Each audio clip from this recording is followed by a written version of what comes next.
بسم اللہ الرحمن الرحیم۔ ملفوظ نمبر 515۔ فرمایا کہ حضرت سید احمد کبیر رفاعی رحمۃ اللہ علیہ حضرت غوث اعظم رحمۃ اللہ علیہ کے معاصر ہیں۔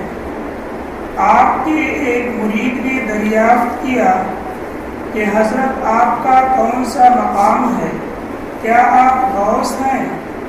آپ نے فرمایا تزق شیخک الغوثیہ، یعنی اپنے شیخ کو مرتبہ غوثیہ سے برتر سمجھو۔ پھر اس نے عرض کیا کہ آپ قطب ہیں؟ فرمایا تزق شیخک عن القطبیہ، یعنی اپنے شیخ کو مرتبہ قطبیہ سے برتر سمجھو۔ پھر فرمایا کہ حق تعالیٰ نے تمام ارواح اولیاء کو جمع فرمایا اور ارشاد ہوا کہ جو جس کا جی چاہے مانگے۔ ہر ایک نے جو اس کے دل میں تھا عرض کیا، کسی نے مرتبہ غوثیہ طلب کیا، کسی نے مرتبہ قطبیت، یہاں تک کہ نوبت مجھ تک پہنچی تو میں نے عرض کیا رب انی ارید اللہ ارید واختار اللہ اختار، یعنی الہی میں یہ چاہتا ہوں کہ کچھ نہ چاہوں اور یہ تجویز کرتا ہوں کہ کچھ تجویز نہ کروں۔ فأعطانی ما لا عین رأت ولا اذن سمعت ولا خطر على قلب بشر من اہل هذا العصر، بس مجھے وہ چیز عنایت ہوئی جو اس زمانے والوں میں سے کسی کی آنکھ نے نہ دیکھی اور نہ کسی کان نے سنی اور نہ کسی کے دل پر گزری۔ اس سے معلوم ہوا کہ اپنے مرید کی تسلی کے لیے اپنے مقام کی اطلاع دے سکتا ہے۔ نیز یہ بھی معلوم ہوا کہ تفویض نہایت اعلیٰ مقام ہے۔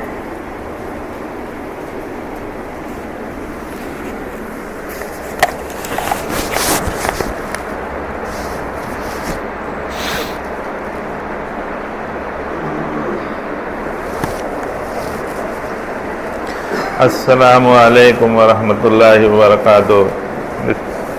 بسم اللہ الرحمن الرحیم، نحمد و نصلی علی رسول الکریم، اما بعد۔ پچھلے جمعہ کے مقابلے جمعہ کے درمیان میں ہمارے زندگی کے ساتھ اہم دن گزر چکے اور ہماری اصل قبر والی زندگی کی طرف ہم لوگ 7 دن قریب ہو چکے اور ہمارے اس امتحانات والی زندگی سے ہم 7 دن دور ہو چکے ہیں۔ اللہ رب العالمین کا لاکھ لاکھ احسان اور کرم ہے کہ اس نے ہمارے یہ پچھلے 7 دن اور پچھلی پوری زندگی بڑے آرام سے گزارا، ہمیں فکر دی، ہمیں توفیق دی، ہمیں ہمت دی، ہمیں طاقت دی کہ ہم نے عبادتیں کی، روزہ رکھا، زکوٰۃ دیے، صدقہ کیا، خیرات دیے، ہمارے والدین کا حقوق ادا کیا، ہمارے رشتہ داروں کا حقوق ادا کیا، ہمارے بیوی بچوں کا حقوق ادا کیا۔ ہم نے ہر اس چیز کا جو دنیا میں اللہ رب العالمین نے بنائی ہے، جس میں جان ڈالی ہے، ہم نے ان تمام چیزوں کے حقوق کو ادا کرنے کی کوشش کی۔ ہم اللہ رب العالمین سے دعا کریں کہ بھئی جو ہمارے آگے کی زندگی ہے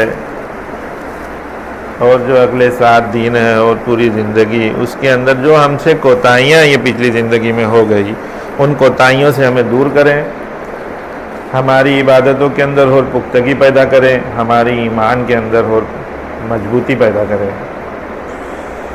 یہ دکھاوے والے جولے سے، دکھاوے والا چولا جو ہم لوگوں نے پہن رکھا ہے، اور ہر کوئی یہی دکھانے کی کوشش کرتا ہے کہ میرا ایمان تم سے زیادہ بہتر ہے۔ اللہ سے دعا کریں اس بات کو لے کر کہ اللہ تعالیٰ یہ جو بیماری ہمارے دل کے اندر ہے، اللہ تعالیٰ اس کو نکال کر باہر کریں اور ہم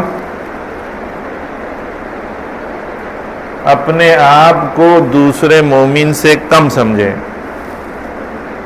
کہ میری کیا حیثیت۔ اللہ تعالیٰ نے یہ قاری میں آپ کا نام بھول گیا، قاری ارشاد قاری اشتیاق جو میرے سامنے بیٹھے ہیں، یہ مجھ سے زیادہ بہتر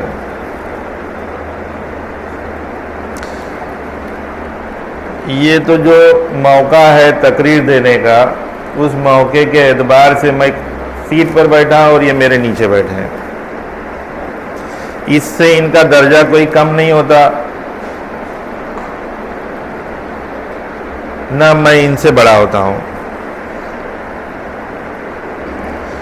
انہوں نے اپنی ذمہ داری میں ایک کام لیا ہے کہ میں یہاں پر کیسٹ ریکارڈنگ کرنے کے لیے بیٹھتا ہوں، سہیل سر تقریر دیتے ہیں، میں کیسٹ ریکارڈنگ کرنے کے لیے بیٹھتا ہوں، اور وہ با فکر اور بالکل ذمہ داری کے ساتھ اپنے کام کو انجام دے رہے ہیں۔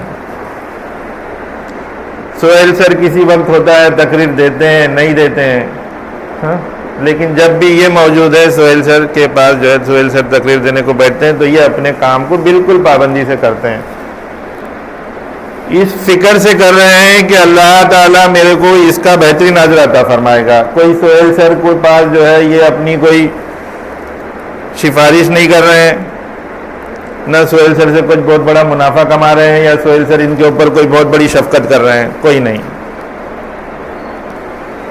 جو شخص اپنی ذمہ داری کو، اس کے ذمہ جو بھی کام ہے وہ چھوٹا ہو یا بڑا ہو، اس کو اگر بہترین طریقے سے عمل کرتا ہے تو وہ انسان کا ایمان مضبوط ہے۔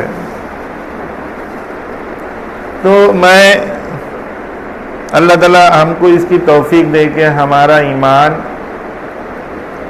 ایسا ہو کہ ہم اپنے آپ کو دوسرے سے کم سمجھیں، اور خالی مومن سے نہیں، آنے والے وقت میں غیر مومن بھی جو ہے شاید کیا پتا وہ بھی تبدیل ہو جائے، اس سے بھی میں کمزور ہوں۔ یہ نہ کہ بھئی مومن سے ہی میں کمزور ہوں اور غیر مومن سے بہتر ہوں، نہیں، کیا پتا اللہ تعالیٰ کب کس کا حال بدل دے اور وہ مجھ سے بہتر ہو جائے، اس کا ایمان مجھ سے بہتر ہو جائے۔ تو یہ ایک انسان کی فکر ہونا چاہیے۔ اللہ تعالیٰ ہم تمام لوگوں کو اس کی فکر عطا فرمائے اور ہمارے ایمان میں مضبوطی پیدا فرمائے۔ آج کا ملفوظ جیسے مولوی صاحب نے پڑھا تصوف کے اوپر ہے، حضرت فرما رہے ہیں، حضرت مولانا کبیر احمد شاہ رفاعی رحمۃ اللہ علیہ، ان کا واقعہ سنا رہے، بہت بڑے بزرگ گزرے اپنے وقت کے۔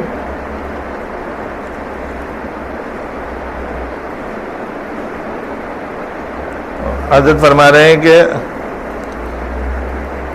جو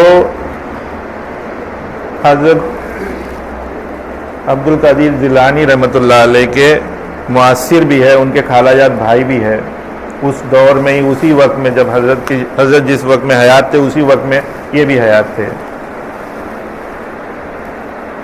تو ان کا واقعہ بتایا جا رہا ہے، انہوں نے کہا، ان کے ایک مرید نے ان سے دریافت کیا کہ حضرت آپ کا کیا مقام ہے، کیا آپ غوثیہ ہے، غوث ہے، آپ قطب ہے، کیا آپ کا مقام ہے؟ تو حضرت نے فرمایا کہ اپنے شیخ کو مرتبہ غوثیہ سے برتر سمجھو اور اپنے شیخ کو مرتبہ قطبیہ سے بھی برتر سمجھو۔ شیخ کا جو ہے درجہ بتا رہے ہیں کہ شیخ، ایک مرید کے ساتھ اپنے شیخ کا کیا معاملہ ہونا چاہیے، ایک شیخ کو اس نے کیسے تصور کرنا چاہیے، کس طریقے سے اس کو اپنی زندگی میں اس کا درجہ کیا سمجھنا چاہیے۔ پھر آگے کا ایک واقعہ حضرت نے لکھا ہے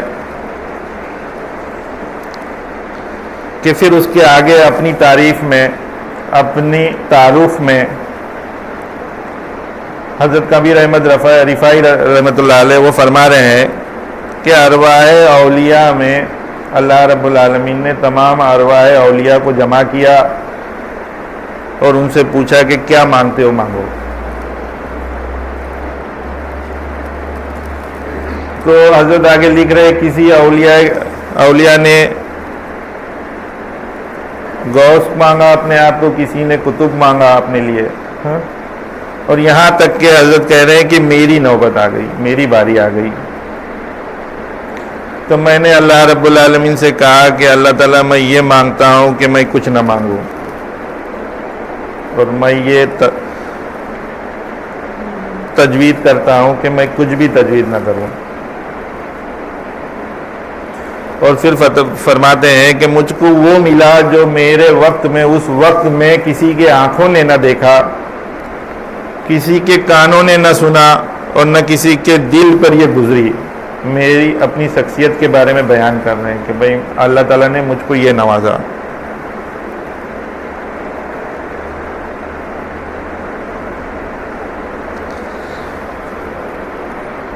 آپ لوگ کا بھی جو ہے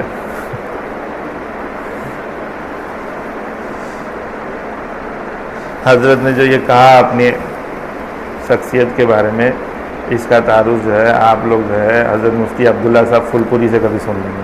ٹھیک ہے، میں اس کو جو ہے یہاں پر نہیں کہنا چاہوں کچھ. ہاں حضرت سے کبھی کسی وقت میں درخواست کروں گا کہ اس عنوان پر، اس ملفوظ پر، اور حضرت کبیر احمد رفاعی رحمۃ اللہ علیہ کا جو یہ واقعہ حضرت تھانوی رحمۃ اللہ علیہ نے ذکر کیا ہے، اس کے بارے میں حضرت جو ہے تفصیل سے کہیں، وہ اس کے بارے میں بہتر خلاصہ پیش کر سکتے ہیں. آگے حضرت فرما رہے ہیں کہ اس سے معلوم یہ ہوا کہ شیخ اپنے مرید کو اپنی تعارف کرا سکتا ہے، اپنے بارے میں بتا سکتا ہے. اور یہ بھی ہے کہ اپنے آپ کو شیخ کے پاس سپرد کرنا، اس کے حوالے کرنا، یہ بہتر ہے، اعلیٰ مقام ہے کہ اپنے شیخ کے پاس اپنے آپ کو سپرد کرنا. تو میں جو ہے پچھلے جمعہ بھی یہ عنوان میرے پاس تھا ملفوظ، تو میں اس کے اوپر سمجھ میں نہیں آیا کیا تقریر دوں، تو پچھلے جمعہ میں نے اس پہ تقریر نہیں دی. اس جمعہ بھی جو ہے کشمکش میں تھا کہ بھئی یہ جو ارواح اولیاء والا جو معاملہ ہے، اس کے اوپر میں کیا کہوں. اتفاق ایسا ہوا کہ کل جو ہے ہمارے یہاں مفتی عبداللہ صاحب پھولپوری آئے ہوئے تھے، سفر میں تھے، وہ کچھ گھنٹوں کا سفر تھا، مدرسے میں آئے، ملاقات بھی، اور اس وقت میں نے ان سے اس کے بارے میں سوال کیا. حضرت نے اطمینان بخش جواب دیا اس کا. میرے پاس اس کے لیے کہنے کے لیے میں اس کے اوپر ایک بڑی تقریر کر سکتا ہوں، میرے پاس مضمون جو ہے اس کا تیار ہو گیا، لیکن میں نہیں کرنا چاہوں گا. میں چاہوں گا میرے بزرگ جو ہے اس کے بارے میں بتائیں آپ سے. حضرت میرے دوست بھی ہے اور میرے بزرگ بھی ہے، اور جو ہے بڑی اونچی صلاحیت ہے ان کی، اونچی شخصیت ہے وہ ان کے. تو میں چاہوں گا کہ بھئی اس عنوان پر حضرت بیان کریں. یہاں پر جو میرے سمجھ میں اب آ رہا ہے، اور جو میں پچھلے دنوں اس کے اوپر تھا کہ تصوف کے اوپر کچھ بتاؤں آپ لوگوں کو، اور اس کے ساتھ ساتھ میں اپنی تعارف کراؤں آپ لوگوں کو کہ بھئی میں کون ہوں، میں کیا ہوں. آپ لوگ جو یہ پچھلے 10-12 سال سے آپ لوگ مجھ کو سنتے ہیں، تو میں یہ سمجھا کہ یہ میری ذمہ داری ہے کہ آپ لوگوں کو بتاؤں اس عنوان سے کہ بھئی یہ کہ آپ لوگوں نے اپنے آپ کو میرے سپرد کیا ہے. جب آپ لوگ میری باتیں سنتے ہیں تو اس کا مطلب آپ نے میرے پاس اپنے آپ کو سپرد کیا ہے. تو اس عنوان سے میں آپ کو اپنا تعارف بھی کراؤں گا. اللہ تعالیٰ اپنی تکبر اور گھمنڈ سے حفاظت فرمائے.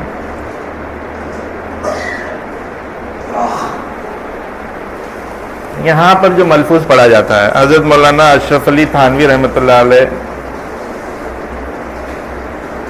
ان کے حالات، ان کے ملفوظات کے اوپر پڑھا جاتا ہے، اور اس کی روشنی میں مختصر سا بیان کرتا ہوں. حضرت تھانوی رحمۃ اللہ علیہ اپنے دور میں ہندوستان کے اندر ایسے بزرگ گزرے ہیں جنہوں نے ایک بہت بڑا تہلکہ جو ہے اسلام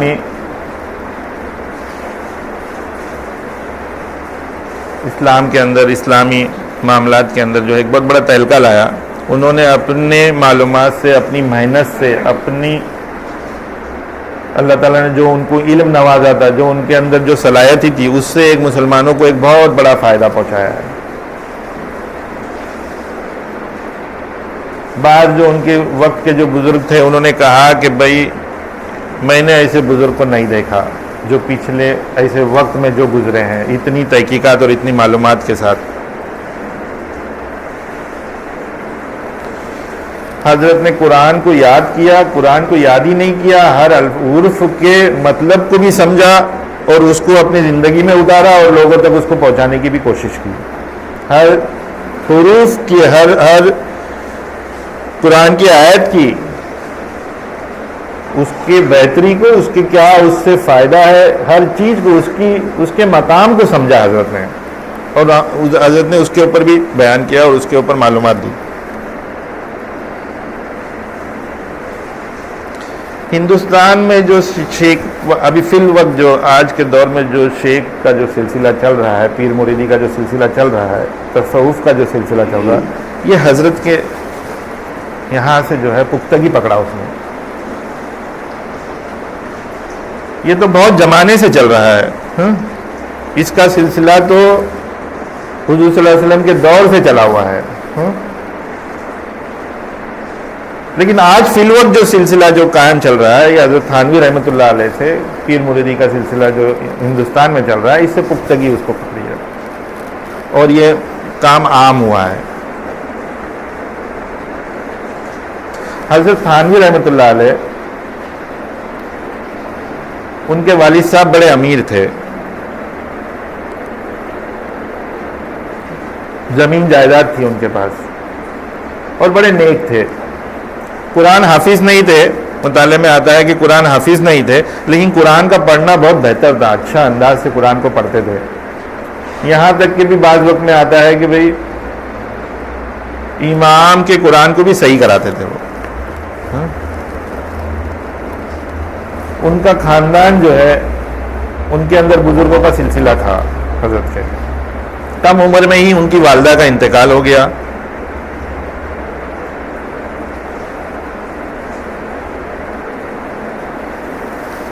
اور ان کے والد صاحب نے بڑی اطمینان سے اور بڑی فکر سے تربیت ان کی. دینی ماحول کے اندر رکھتے ہوئے ان کی تربیت کی. کتابوں میں آتا ہے کہ بچپن سے ہی حضرت کو جو ہے دینی لگاؤ تھا، نماز کی پابندی تھی. یہاں تک کہ بتاتے ہیں، بعض جگہ پہ لکھا ہوا ہے کہ جب بچے کھیلتے رہتے تھے تو ان کی چپلیں جمع کر کے رکھتے تھے اور چپلوں کو جو ہے صف کی طرح بناتے تھے اور یہ کہتے تھے کہ چپلیں نماز پڑھ رہی ہے. یہ ان کا کھیل کا ماحول دیکھو کیسا تھا. اور اس کے ساتھ ساتھ ان کو جو ہے تقریر دینے کا بھی بڑا شوق تھا. میں نے پڑھا ہے کہ بھئی مسجدوں کے اندر جا کے ممبر پہ کھڑے ہو کے تقریر دیا کرتے تھے خالی وقتوں کے اندر. ہاں، بچپن میں یہ حال تھا ان کا.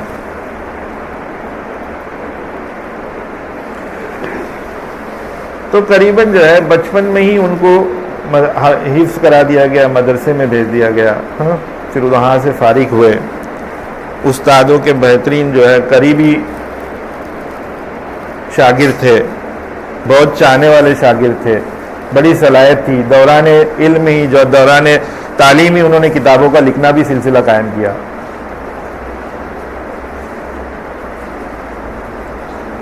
اور فارغ ہونے کے بعد پھر یہ دوران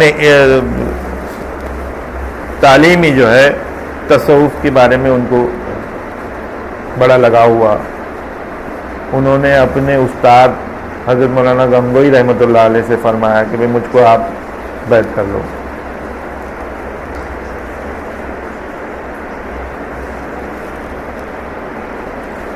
تو انہوں نے کہا، انہوں نے نہیں کیا. تو انہوں نے، حضرت نے ان کے شیخ حاجی امداد اللہ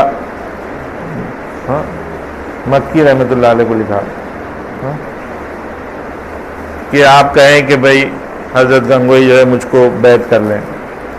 تو وہاں سے جو ہے حاجی امداد اللہ مکی رحمۃ اللہ علیہ نے لکھا ان کے کہ بھئی وہ بیعت کرتے نہیں کرتے، میں آپ کو جو ہے تحریکی بیعت کر لیتا ہوں، آپ مجھ سے بیعت ہو جائیں. تو اس طریقے سے حضرت کے بیعت کا سلسلہ قائم ہوا. ملاقات بھی نہیں، پھر اس کے بعد حج گئے، پھر حج میں ملاقات ہوئی. پھر وہاں پر جو ہے اس وقت میں ان کو کچھ زیادہ وقت بھی نہیں لگانے کو ملا. پھر دوسری مرتبہ حج کو گئے, وہاں پر انہوں نے کچھ وقت لگایا حاجی صاحب کے ساتھ میں. پھر اپنے تعلیم کے بعد جو ہے انہوں نے کانپور کے اندر مدرسے میں جڑے, وہاں پر قریباً 13-14 سال انہوں نے پڑھانے کا کام کیا. پھر اس کے بعد وہاں سے چھوڑ کر تھانہ بھون آ کر تصوف کا مکمل کام انہوں نے وہاں سے شروع کیا. 800 سے زائد ان کی تقریریں ہیں, لکھی گئی ہوئی ہے. ان کے جو ہے سوال جواب لوگوں نے ان سے کیا, اس کے بارے میں لکھا گیا ہے, کتابیں لکھی گئی ہے.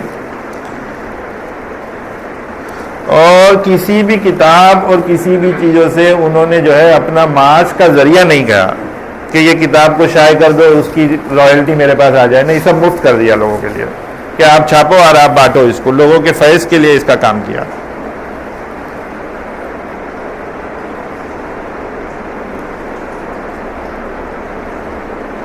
تو ایسی بڑی شخصیت نے تصوف کے سلسلے کو چلایا ہے ہندوستان میں,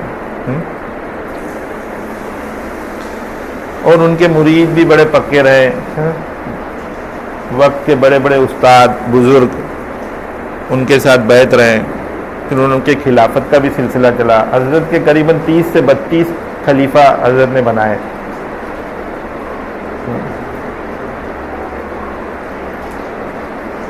حضرت کے آخری خلیفہ جو فی الوقت جو حضرت مولانا ابرار الحق صاحب رحمۃ اللہ علیہ, جو قریبی ہم لوگوں نے دیکھا ہے ہمارے وقت میں, ہم نے مدرسے میں بھی آئے ہیں, وہ رہے. تو یہ جو ہے حضرت تھانوی رحمۃ اللہ علیہ کا مختصر سا میں نے تعارف کرایا. ان کے تعارف کے لیے کئی گھنٹے اور کئی دن چاہیے.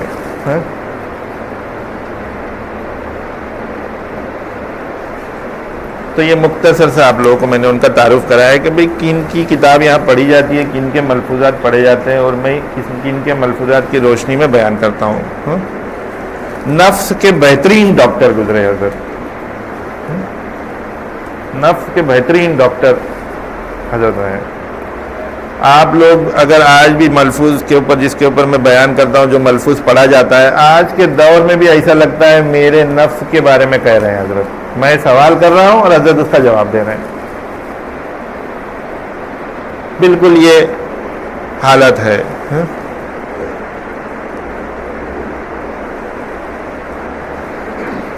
4 جولائی 1943 میں حضرت کی وفات ہوئی, اور میری پیدائش جو ہے 5 جولائی 1966 میں ہوئی. 23 سال کے بعد جو ہے میری پیدائش ہوئی حضرت کے. وقت زیادہ لمبا نہیں ہے, دور نہیں ہے, زیادہ دوری والا وقت نہیں ہے. جیسے میں نے بتایا کہ بھئی میں اپنا تعارف آپ لوگوں کو آج کراؤں کہ آپ لوگ کس کو سن رہے ہیں, کیا سن رہے ہیں, کیا ہوں میں. میری والدہ فرماتی ہے کہ جب میری پیدائش کے وقت وہ پورے مہینے کی عمل سے تھی, تب ایک دروازے پر فقیر آیا اور اس نے کہا کہ بیٹا کچھ دے دے. تو اس وقت میں میری ماں کہتی ہے کہ مالی حالت تنگی تھی, تو میں تھوڑی ہچکچاہٹ گئی. تو اس نے کہا کہ بیٹا میں تیرے حالات کو جانتا ہوں, لیکن پھر بھی جو سمجھ میں آتا ہے وہ دے دے. تو میری ماں نے جو ہے اس وقت میں جو چھٹے پیسے یا کچھ رقم ہوئی ہوگی ان کے پاس, انہوں نے اس کے کسکول میں ڈال دیا. انہوں نے کہا, میری ماں بتاتی ہے کہ سہیل جب بھی میں تیرے کو دیکھتی ہوں تو اس فقیر کے واقعات میرے کو یاد آتی ہیں بات. وہ میری ماں کہتی ہیں کہ اس فقیر نے کہا کہ تیرے پیٹ میں جو اولاد پل رہی ہے وہ بڑی نیک اولاد ہے, اور وہ تیرا بہت خیال کرے گا. میری ماں آج حیات ہے اور وہ بھی یہ تقریر سن رہی ہے. اور آج صبح بھی میں نے ان سے اس بارے میں جو ہے پوچھ کر آیا کہ بھئی ماں کیا تھا وہ بات. تو میری ماں نے وہ بتائی میرے کو کہ بیٹا ایسا ایسا تھا. تو میں نے خلاصے سے سمجھا اس کو. تو پھر کہتی ہے کہ وہ فقیر کہاں چلا گیا, کیسے چلا گیا, کدھر گیا, میرے آنکھوں سے اوجھل ہو گیا, میرے کو پتہ نہیں اس کے بارے میں. جب سے میں نے اپنا ہوش سنبھالا ہوں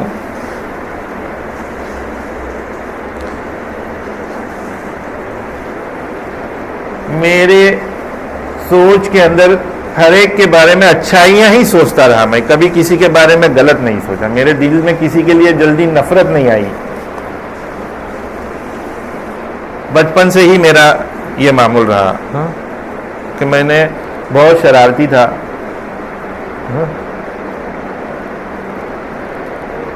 بچپن میں جو ہے میرا آپریشن ہوا ہے. میرے والد صاحب مرحوم, انہوں نے کافی میری خدمت کی. میرے کڈنی کا جو ہے بڑا آپریشن ہوا ہے. 8 سال کے 9 سال کی عمر میں تھا تو پھتری کا آپریشن ہوا. اس ٹائم پہ پھتری کا علاج نہیں ہوتا تھا, آپریشن کرنا پڑتا تھا. آج کل تو وہ مشین سے ٹھوک ٹھاک کے اس کو صحیح کرا دیتے ہیں. تو میرے پھتری کا آپریشن ہوا. 1 فٹ سے زیادہ آپریشن ہے. میں آئے دن کسی نہ کسی سے جھگڑے کرتے رہتا تھا. اسکول میں جو ہے بڑے لڑکوں سے جو ہے جھگڑے کرتا تھا. ان سے جو ہے کسی کا کچھ نقصان ہو جاتا, کسی کے کپڑے پھٹ جاتے, کچھ ہوتے ہیں. تو ان کے والدین جو ہے ہمارے گھر میں آتے تھے تو ہمارے والد صاحب بیچارے اکثر جو ایسا معاملہ ہوتا تھا کہ میری کمر کو اٹھا کے دکھاتے تھے ان لوگوں کو, دیکھیے اس کو تو ایک مارو گے تو مر جائے گا. تو بیچارے لوگ میرا آپریشن دیکھ کے تھوڑا نرم ہو جاتے تھے. اور جو ہے میرے والد صاحب اکثر کیا کرتے تھے. اللہ تعالیٰ ان کو جنت نصیب کرے. بڑے نیک آدمی تھے. مرے جب ان کا انتقال ہوا تو نہ ان کے بینک اکاؤنٹ میں 1 روپیہ انہوں نے چھوڑ کے گیا, نہ کسی کا قرض 1 روپے کا انہوں نے چھوڑ کے گیا. اپنا حساب کتاب برابر لے کر گئے. بچپن میں جو ہے مقامی مسجد کے ساتھ میں جڑا ہوا تھا. آج کل کے بچوں کو کیا ہو گیا سمجھ میں نہیں آتا, نظر ہی نہیں آتے مسجد کے لیے کوئی خدمت کرتے ہوئے. عید برات ہوئی تو مسجد کو صاف کرنا, بڑی رات ہوئی تو مسجد کے اندر خدمت کرنا, مسجد کے لیے چندہ جمع کرنا, لوگوں کو جو ہے چائے پلانا رات کو, کچھ میٹھے کا انتظام کرنا. یہ سب مسجد میں ہم لوگوں کی چھوٹی سی ایک جماعت تھی, 8-10 سال 12 سال. پھر اس کے اندر بڑے لوگ بھی تھے جو 20 سال 15 سال کی بھی عمر کے تھے. ان کے ساتھ ہم لوگ لگے رہتے تھے. تو بڑی فکر سے اس کام میں لگا رہتا تھا. نمازی آ رہے ہیں تو ان کے انتظام سب کیا ہونا چاہیے, کیا مستی بھی چلتے رہتی تھی ساتھ میں. تراویح کی نماز ہوتی تھی, جیسے ہی اللہ اکبر مولانا کہتے تھے تو ہم لوگ جو ہے پیچھے کے سب سے جو ہے ایک کو دھکا مار دیتے تھے, سب بیچارے گر جاتے تھے دب دب دب دب.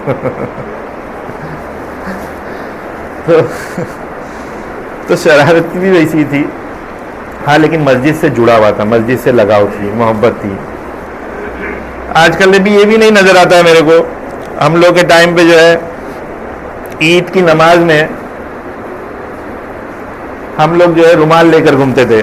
5-6 لوگ تھے. کوئی امام صاحب کے لیے رومال لیا ہوا ہے, کوئی بانگی صاحب کے لیے لیا ہوا ہے, کوئی قبر خودو کے لیے لیا ہوا ہے, اور چند کچھ ایسے 4-5 سیکشن ہوا کرتے تھے, ان کے لیے چندہ جمع کرتے تھے. رومال لے کر جو ہے لائن سے چلتے تھے, اور پھر وہ جو رقم جمع ہوتی تھی وہ اس آدمی تک پہنچایا جاتی تھی. ابھی معلوم نہیں, ہمارے یہاں ہمارے مسجد میں تو ہوتی نہیں ہے شاید. یہاں پہ لوگ سوچتے ہیں کہ یہ سلسلہ ہے نہیں, اور نہیں دوسری جگہ پہ بھی کم دیکھا میں نے. تو اکثر میرے ہاتھ میں قبر کھودو کا رہتا تھا.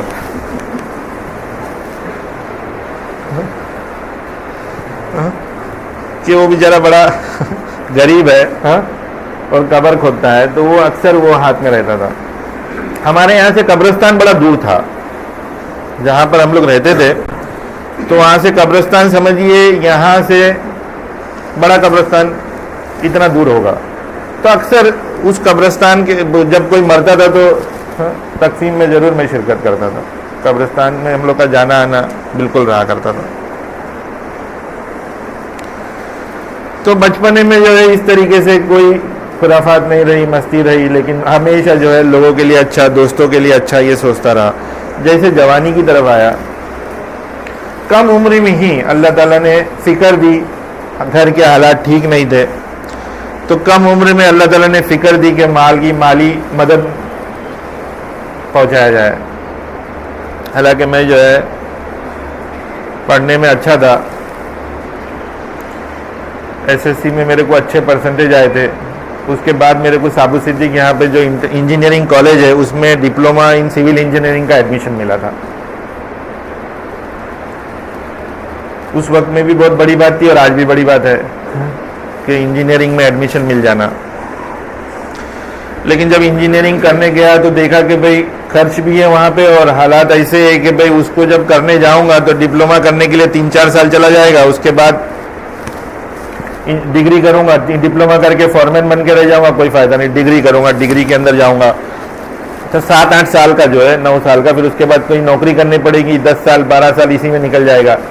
تو وہ حالات کے اعتبار سے وہ دماغ اس وقت میں کام نہیں کیا کہ میں اپنے وقت زندگی کا 10 سال جو ہے اس حال میں نکالوں, میرے گھر والوں کو مال کی اور کام کرنے کی ضرورت ہے. تو اس کو چھوڑا اور کام کے اندر لگ گیا. 1 سال کسی آرگنائزیشن میں کام کیا, اس کے بعد 18 سال کی عمر میں اللہ تعالیٰ نے خود کا کاروبار قائم کروایا.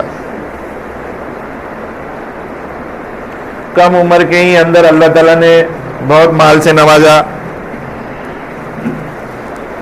اور مال جب آیا تب بھی جو ہے سادگی والی زندگی رہی. کوئی بھی طریقے کی گھمنڈ اور تکبر جیسے سر کے اوپر چڑھا نہیں.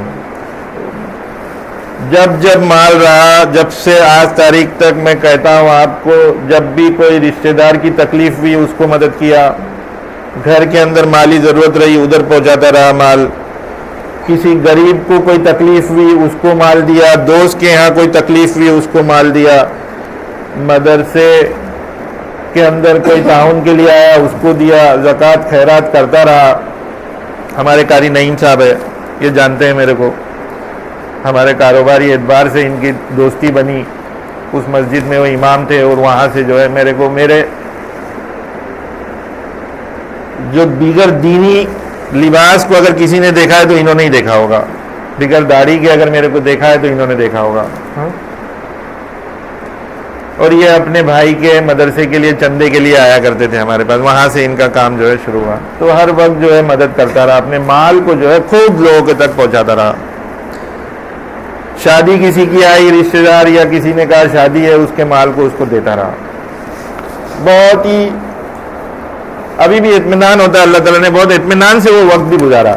ہاں لیکن اس کے ساتھ ساتھ چھوٹے اور بڑے تمام گناہ بھی ہوئے اس وقت میں, کوئی گناہوں سے خالی نہیں ہوں میں. اس نادانی کی حالت میں گناہ بھی ہوئے, لیکن جیسے جیسے 23, 24, 25 سال کی عمر آئی, عقل میں سمجھوتا آتا گیا, پختگی آتے گئی, آہستہ آہستہ اور مضبوطی آتی گئی. اور شادی کے پہلے ہی اللہ تعالیٰ نے جو ہے تبدیلی پیدا کر دیا. جیسے پچھلے جمعہ میں نے آپ کو بتایا ہوگا کہ میری کیسے میرے اندر تبدیلی کس وقت میں آئی, وہ بتایا ہوگا. تو میں آپ لوگوں سے کہوں بھائی, یہ میرے بات, میرے بچپن اور جوانی کا ایک چھوٹا سا وقفہ ایسا گزرا جس کے اندر میں تھوڑا اپنے لائن سے ہٹ گیا تھا, لیکن میری شرافت اس وقت میں بھی باقی تھی. اور پھر اس کے بعد جب سے میں نے یہ حلیہ چولا میں نے اللہ کے رسول صلی اللہ علیہ وسلم کا اپنے جسم میں اتارا, اللہ تعالیٰ نے میرے کو تمام خرافاتوں سے دور رکھا. میری زندگی بالکل بدل گئی, گناہ میرے نزدیک تک نہیں آتا. کسی کے لیے نفرت نہ ہونا, کسی کے لیے محبت ہونا ابھی بھی بہت بڑھ گیا, اس کے بعد سے بہت بڑھ گیا. آج بھی میرے کو جو ہے کسی کے لیے نفرت نہیں آتی ہے. میں نے لوگوں کے اوپر بھروسے کیا, لوگوں نے میرے بھروسے کو توڑا, مجھ کو نقصان پہنچایا. لوگوں نے کہا کہ سہیل بھائی آپ جو ہے اتنا بھروسہ کرتے ہو, پیسہ دے دیتے ہو کسی کو, قرضہ دے دیتے ہو کسی کو, اور لوگ جو ہے نقصان پہنچاتے ہیں, اپنے آپ کو بدلو. میرے دل میں ہمیشہ یہ بات رہی کہ یہ میری اچھائی اللہ تعالیٰ نے میرے اندر داخل کیا ہے. ہر ایک کے اندر یہ اچھائی نہیں ہوتی کہ وہ اپنے دوسرے بھائی کے, دوسرے رشتہ داروں کے, دوسرے مسلمان بھائیوں کے, دوستوں کی مدد آیا کریں, اور اس کی ہمت, اس کے اندر اتنا یہ دل نہیں ہوتا. میں نے کہا یہ اللہ کی طرف سے تو میرے کو نعمت ہے, کسی انسان کی وجہ سے میں اس نعمت کو کیوں بدل دوں, اس نعمت سے کیوں محروم ہو جاؤں. تو بھائی میں نے کبھی اس نعمت کو نہیں بدلا. پھر ایک وقت آیا, اس مدرسے کا وجود ہوا, یہ وجود میں آیا مدرسہ. اس کے بعد سے تو میں کہوں آپ کو 1998 یا 97, 96 سے ہی شاید جو ہے 96 سے ہی اس کا سلسلہ چلا تھا. اس کے بعد سے تو میں کہوں نہ میرا کوئی ایک پل ایسا ہوتا ہے جو دین کی فکر کے سوا چلتا ہے. کوئی بھی وقت میں میرے من دماغ میں سے جو ہے دین کی بات جو ہے اوجھل نہیں ہوتی. میں کاروبار میں لگا ہوا ہوں, کاروبار میں کرتا ہوں, کوئی بھی کرتا ہوں, ہر وقت میرے دل کے اندر جو ہے دین کی اور دین کی فکر, بچوں کے تعلیم کی فکر, اس مدرسے کی فکر, قوم کی فکر ہمیشہ لگی رہتی ہے. اللہ سے ڈر, حضور صلی اللہ علیہ وسلم کی محبت ہمیشہ لگی رہتی ہے. پھر جب یہ سلسلہ قائم ہوا, بزرگوں کو ہم نے اپنے مدرسے میں بلانے کا کام شروع کیا کہ میری سالانہ جلسہ ہو, بزرگوں کو بلایا جائے. تو پہلے سال جو ہے نام بھول گیا, شیخ الحدیث, ہاں شیخ الحدیث دارالعلوم دیوبند کے جو شیخ الحدیث ہے اور شیخ عبدالحق صاحب, ان کو بلایا گیا پہلے سال جلسے کے اندر. پھر ان سے تعلقات رہے, معاملات رہے. پھر دوسرے سال ہوا یہ کہ بھئی کن کو بلایا جائے, تو ہمارے مفتی عزیز الرحمان صاحب مشورے میں بیٹھے تھے, میں تھا اور 2-4 لوگ تھے کہ کن کو بلایا جائے. تو اس وقت میں انہوں نے نام کہا کہ حضرت شاہ صاحب کو بلایا جائے اس سال مدرسے میں. میں بولا یہ کون صاحب ہے؟ تو انہوں نے بتایا کہ بھئی یہ دیوبند کے بڑے بزرگ شیخ الحدیث ہے. میرا کوئی تعارف نہیں ان کے ساتھ. تو حضرت سے فون پہ بات کی ہے مفتی صاحب نے حضرت نے کہا کہ ٹھیک ہے, یہ تاریخ میرے پاس ہے, میں آؤں گا. اب وہ تاریخ نزدیک آ گئی جلسے کے ایک دن پہلے حضرت جو ہے ٹرین سے آنے والے تھے بامبے سینٹرل سے. میں نے ان کو ریسیو کیا, پہلی مرتبہ میری ملاقات ان سے ہوئی. حضرت کو میں نے اسٹیشن سے ریسیو کیا اور ادھر ڈونگری کے اوپر ایک گیسٹ ہاؤس میں ان کا رکنے کا انتظام کیا تھا. میں گاڑی کو حضرت کو چھوڑا, حضرت کو اتارا, گاڑی پارک کیا اور ساتھ میں سامان لے کر چیک ان کر کے کمرے میں پہنچا. سامان وغیرہ رکھا ہی تھا اور حضرت کے ساتھ میں ان کے ایک خادم بھی ساتھ میں تھے. حضرت نے وہاں پر مجھ کو سوال کیا کہ سہیل بھائی کسی سے بیعت ہو؟ میں نے کہا کہ نہیں حضرت, ابھی تک تو نہیں کسی سے بیعت ہو. تو بولے آ جاؤ, بیٹھ جاؤ. اور وہ موقع تھا, حضرت نے فوراً مجھ کو بیعت کر لیا. اب اس کے بعد سے جو ہے حضرت سے تعلقات بڑھ گیا اور حضرت کے ساتھ میں جو ہے کافی قریبی معاملے ہو گئے. کافی حضرت کے ساتھ میں کافی بات چیت ہوتی ہے. ہر وقت مدرسے میں کچھ پریشانی آتی ہے, حضرت سے مشورہ ہوتا. حضرت کا بھی لگاؤ میری طرف جو ہے بڑھ گیا. پھر اس کے بعد حضرت اور مدرسوں کے جلسے میں آئے, اپنے یہاں پر آئے, اور جب بھی بمبئی آتے تو میری میزبانی میں ہی حضرت رہتے تھے. ایک مرتبہ حضرت نے فون پہ میرے کو کہا کہ سہیل صاحب میں آپ کو کچھ خطوط بھیجنا چاہتا ہوں. میرے کو خواب میں نے آپ کو دیکھا اور مجھ کو اس بات کی اطلاع ہوئی. یہاں تک میرے ذہن میں آتا ہے, میں نے کل بھائی احمد سے بھی اس کا سوال کیا کہ بھائی احمد کیا بات ہے وہ بتاؤ, حضرت کی میرے بارے میں حضرت کچھ کہتے تھے کیا؟ میرے یہاں تک خیال ہے کہ حضور صلی اللہ علیہ وسلم حضرت کے خواب میں آئے تھے اور انہوں نے کہا کہ بھئی اس سلسلے سے میں آپ کو کچھ خطوط دینا چاہتا ہوں. میرے کو پتہ نہیں اس کے بارے میں. تو پھر کچھ دن ہو گیا کہ بھئی ملاقات نہیں ہوئی حضرت سے. تو پھر حضرت کا سفر, حضرت کا ہم نے ساتھ میں حج کا سفر بنایا. میں جو ہے حضرت کے ساتھ حج کو گیا. حضرت بھی ساتھ میں تھے, ان کی فیملی تھی اور میرے ساتھ میں بھی فیملی تھی. حج میں گئے تو حضرت کے ساتھ رہا, عرفات میں حضرت کے ساتھ رہا. ماشاءاللہ حضرت کی بہترین جو ہے ساتھ وہاں پر ملا. مدینہ میں جب پہنچے تو اب تو دیکھو کہ اگر آپ لوگ تو حضور کا جو روزہ ہے وہ اور جنت البقیع جو ہے اس کے سائڈ میں ایک بستی رہا کرتی تھی. اب تو ختم کر دی بستی انہوں نے. تو بالکل حضرت کا جو مکان تھا وہاں پر بالکل روزے کے ایک دم سامنے, نے ان کے گھر سے جو ہے مکان سے روزہ نظر آتا تھا.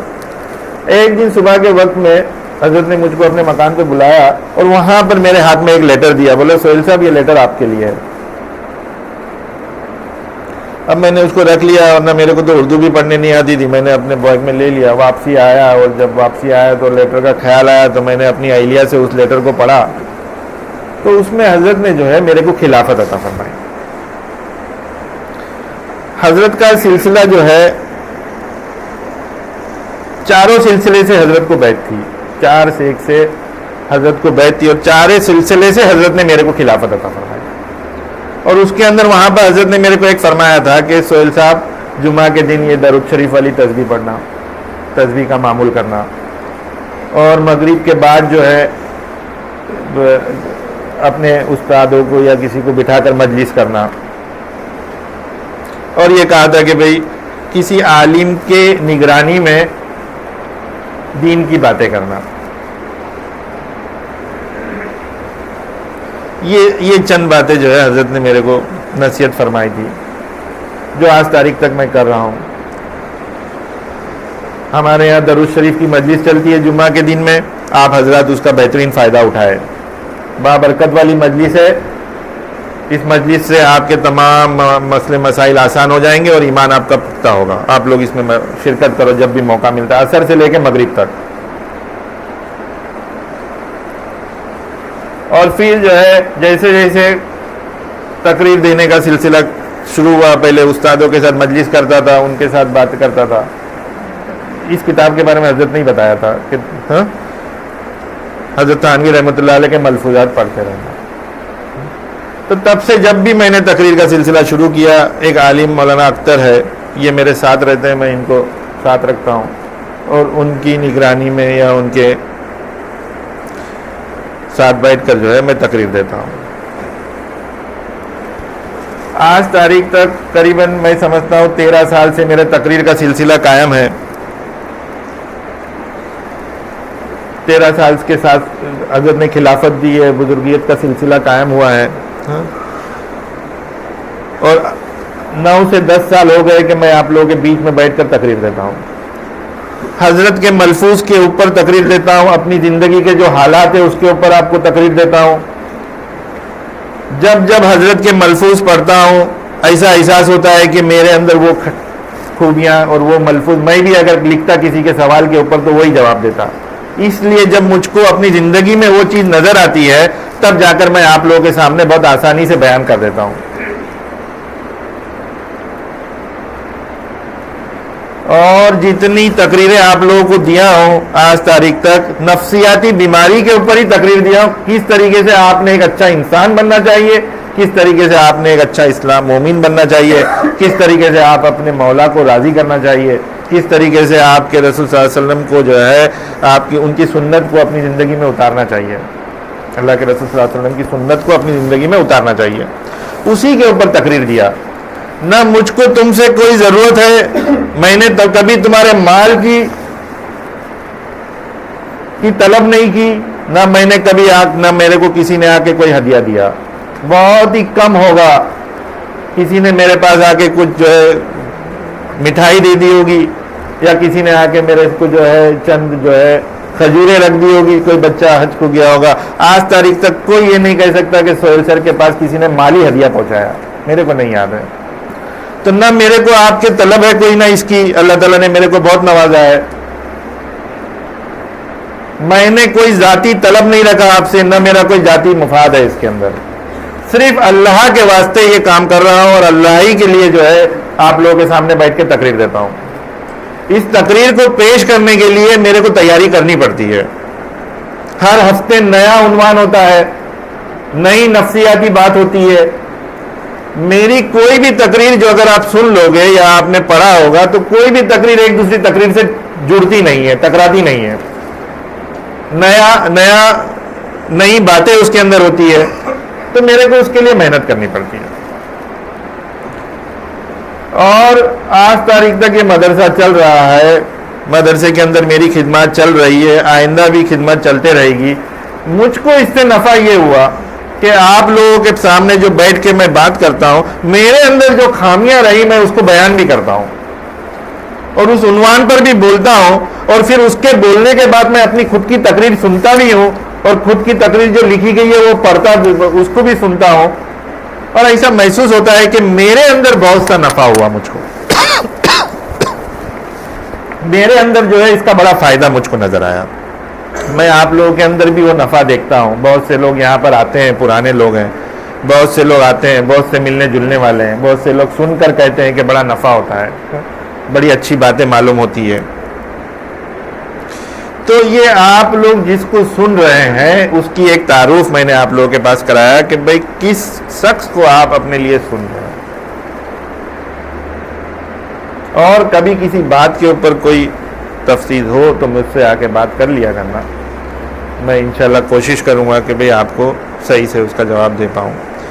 لوگ یہاں پر جب بیٹھتے ہیں، پچھلے دنوں ایک بات آئی میرے پاس کہ لوگ جو ہے بہت سے سوالات کرتے ہیں، مجھ کو کسی نے سوال کیا کہ تم اپنے آپ کو بہت بڑا سمجھتے ہو۔ میں نے کہا کہ بھئی کیوں میں بڑا سمجھتا ہوں؟ بولے وہ آپ کا بھائی ہے غالب، وہ آپ کو سر کیوں بولتا ہے؟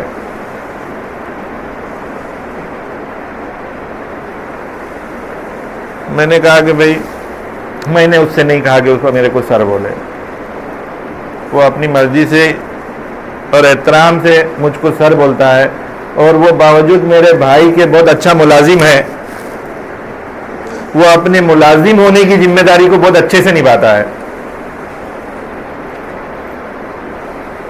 ہاں، جب میں اپنی ذمہ دار کی کرسی پہ بیٹھا ہوتا ہوں تو وہ میرے کو سر بولتا ہے، اور جب میں جو ہے اپنی ذمہ دار کی کرسی سے جب گھر میں ملتا ہوں تو بھائی کہلاتا ہے۔ یہ اس نے اپنا فرق محسوس کیا، میں نے اس کو نہیں کہا بھائی۔ تو پھر انہوں نے مجھ سے سوال کیا کہ تمہارا ایک دوست تمہارے دفتر میں کام کرتا ہے، بچپن کا دوست ہے تمہارا، وہ کیوں تم کو سر بولتا ہے؟ میں نے کہا کہ بھائی وہ بھی میں نے بھی نہیں اس کو سر کہا، میں نے اس کو نہیں کہا کہ آپ میرے کو سر بولو۔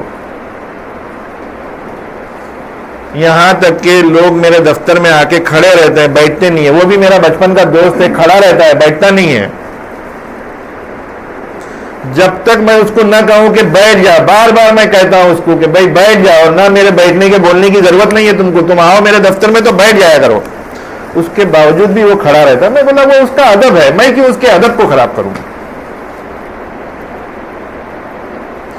تو میں نے ان سے کہا کہ بھائی دیکھیے، میں جو یہاں پر رہتا ہوں، میں روز جو کرسی پر آ کر بیٹھتا ہوں، روز جو ہے امتحان پر ایک بیٹھا ہوا رہتا ہوں۔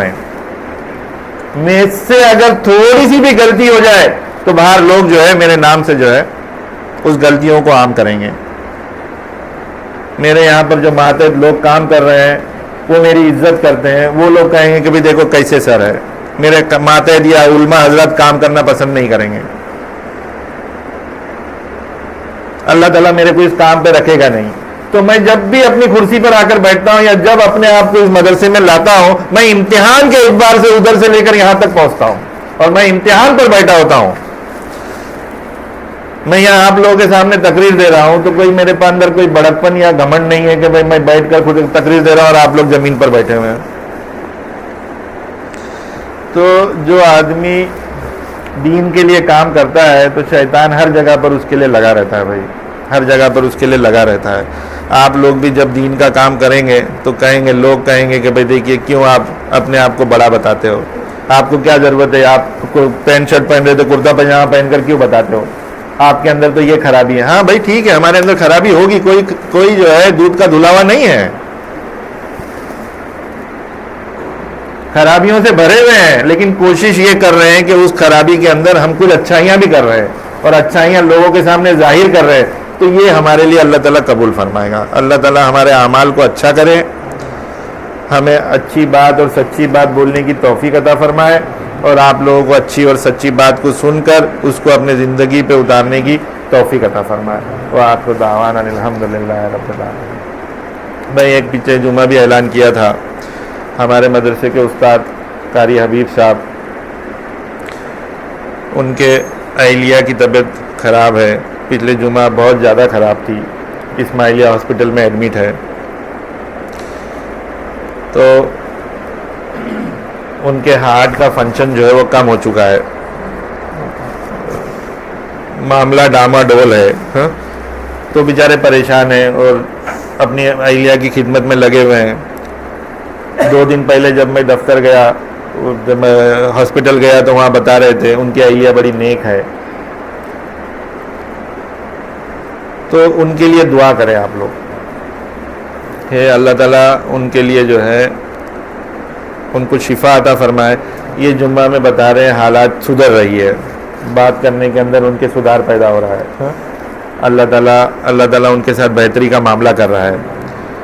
آپ تمام حضرات دعا کریں, اللہ تعالیٰ کس کی دعا سے کس کی سن لیں, کس کا وقت ہو سننے کا, اللہ تعالیٰ سن لیں. ہم اگر دوسروں کے بیماروں کے لیے دعا کریں گے تو اللہ تعالیٰ ہم سے ہماری بھی بیماریوں کو دور کرے گا, اور ہمارے گھر میں جو لوگ بیمار ہیں ان کو بھی جو ہے شفا عطا فرمائے گا. میری والدہ کا آپریشن ہے, ان کے پیر کے گھٹنے کا آپریشن ہے اگلے ہفتے یا 2 ہفتے بعد. ایک گھٹنے کا آپریشن ہو چکا ہے, ریپلیسمنٹ ہو چکی ہے نی. دوسرے گھٹنے میں بہت زیادہ تکلیف ہے. اللہ تعالیٰ ان کو شفا عطا فرمائے, اور جو ہے ان کے آپریشن کامیاب ہو جائے, اس کے لیے دعا کریں. اللہ تعالیٰ ہمارے تمام لوگوں کے لیے جو ہماری معاشی پریشانی ہے اس کو دور فرمائے. اللہ تعالیٰ ہمارے کاروبار میں خوب ترقی عطا فرمائے, ہماری ضرورتوں کو پورا فرمائے. بھئی معاش کی پریشانی سبھی کو لگی ہوئی ہے, اطمینان رکھے. اللہ تعالیٰ اچھے دن بھی نہیں رہے تو برے دن بھی نہیں رہیں گے ہمارے ساتھ. ہاں, اچھے دن نہیں رہے برے دن بھی نہیں رہیں گے, اور پھر اچھے دن آئیں گے. وآخر دعوانا